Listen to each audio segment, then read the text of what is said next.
Yeah. So, speaking of which, I should say that the guest next Monday is going to be Sean Richman, who used to be a organizer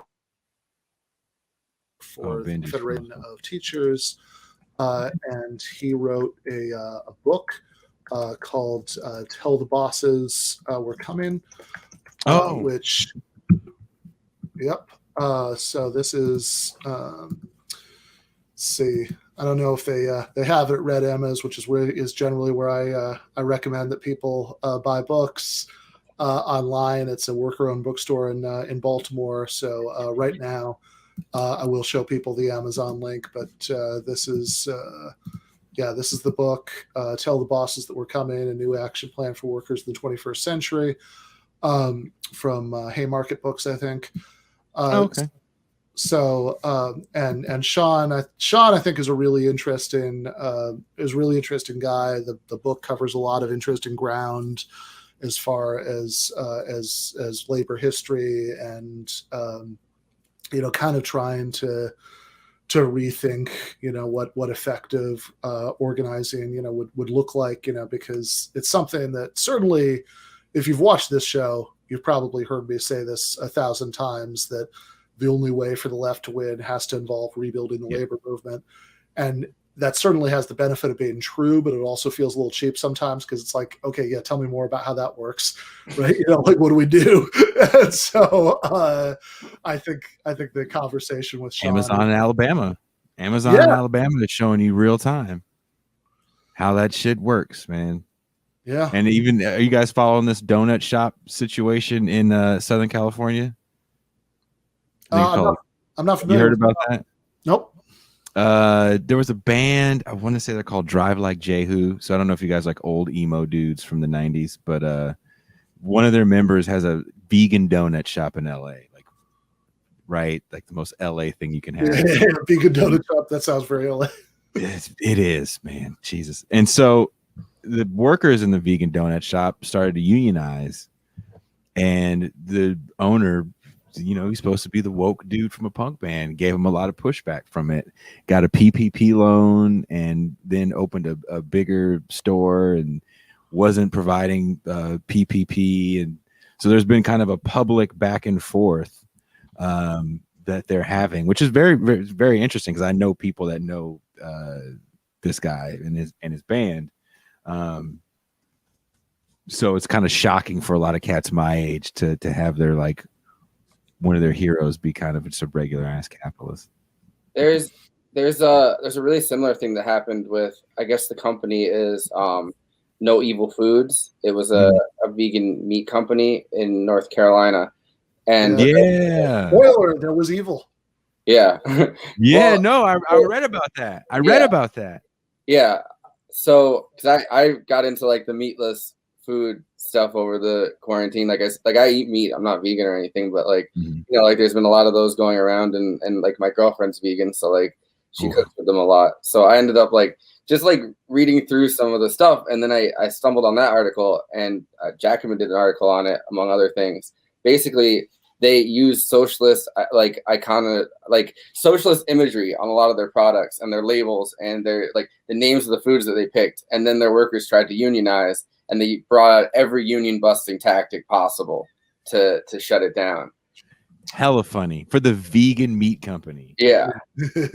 called capitalism, called man. No Evil Foods. Like, you know what I mean? Like, literally their the name of their company is about ethics. Like, whoa, yeah, capitalism is real.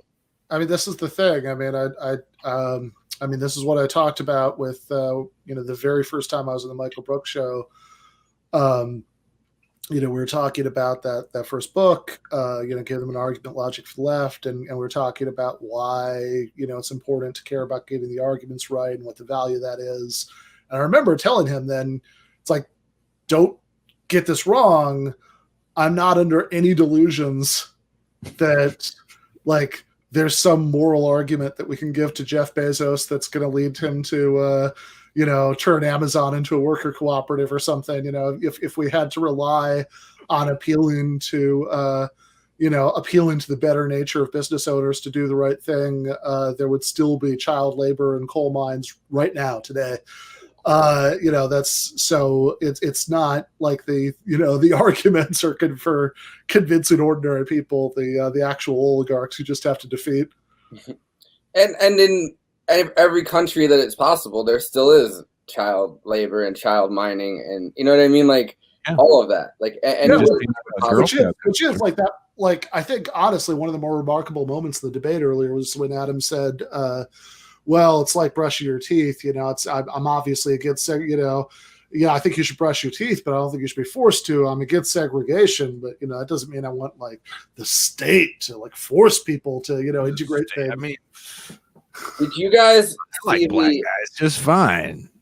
Yeah. Which is so, and I want to know, actually, I should have thought of this to ask at the time, but I want to know, like, if he or anybody else believes that if that on the voluntary persuasion plan, if like when does the last whites only sign leave the last restaurant window?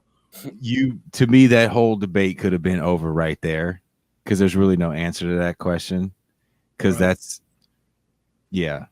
Did you guys? I think I told you, Ben. I've been told to leave in Meridian, Mississippi. They told me, please leave. I mean, the pushback from like the white business owners and white, just in general on all of the laws that would have pushed towards any kind of racial integration. Like that's like it continues to happen, like in any way it can. Like today, isn't that the kind of the gay wedding cake argument? Yeah, right. Totally.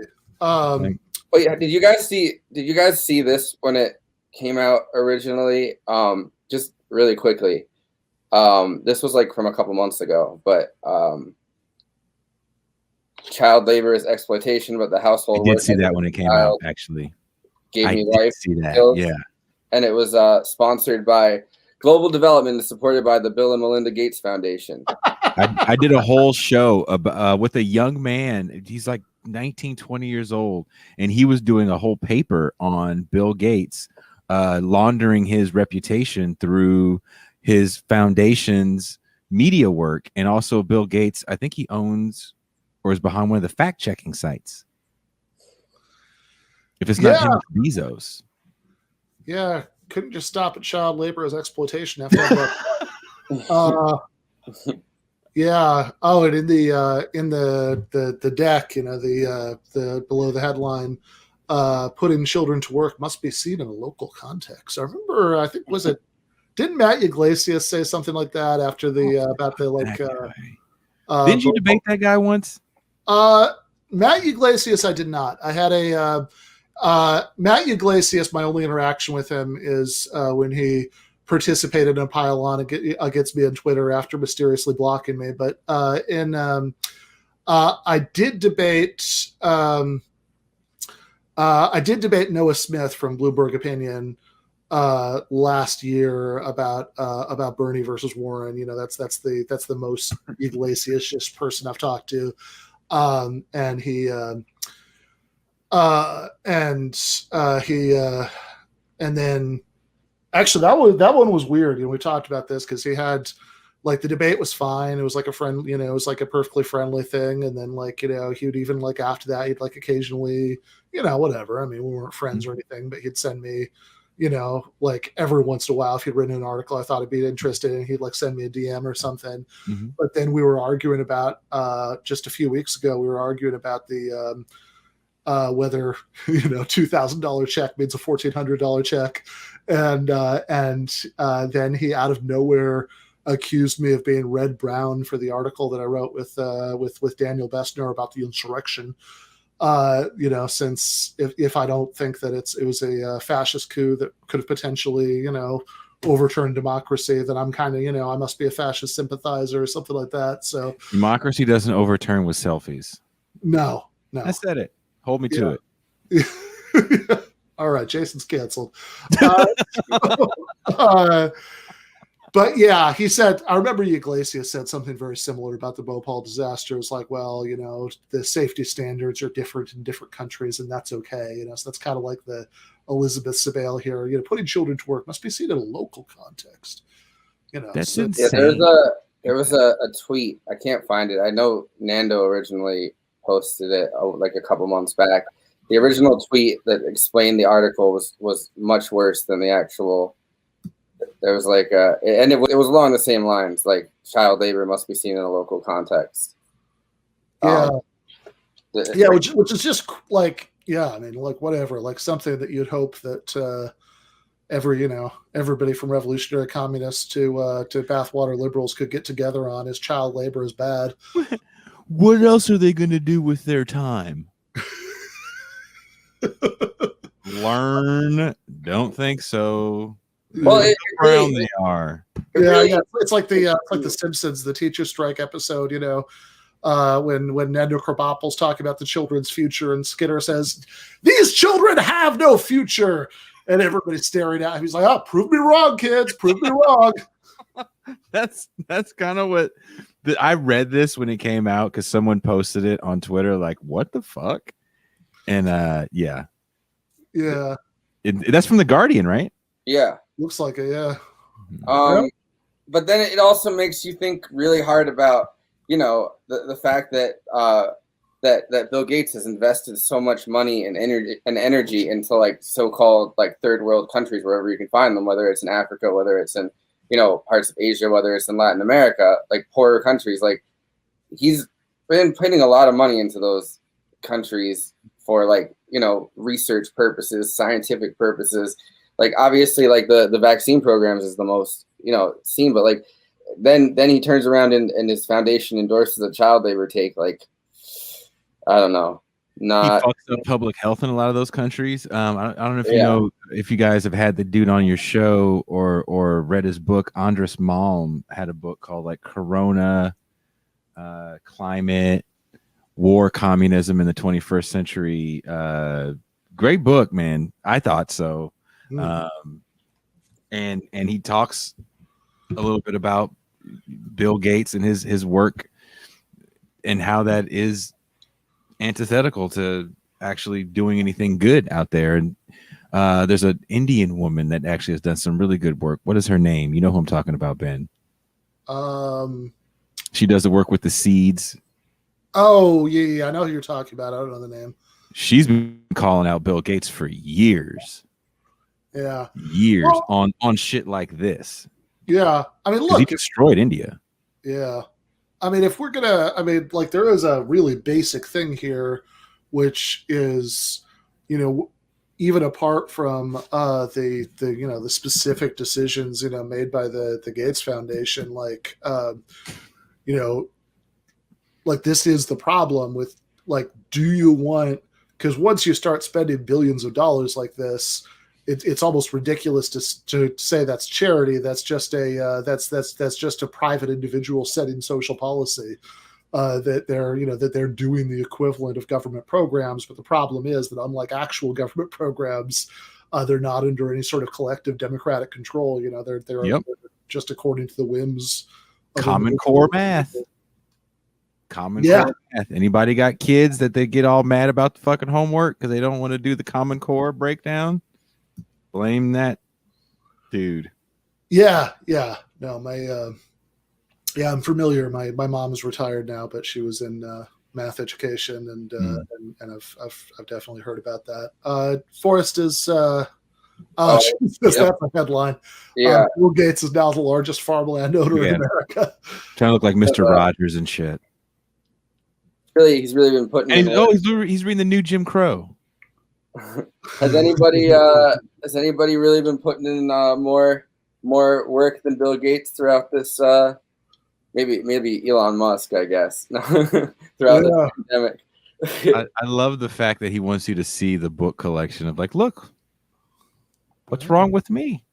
Yeah, no, he's got his most Mr. Rogers-y sweater on too. Yeah, I would actually go so far as to say that the same way that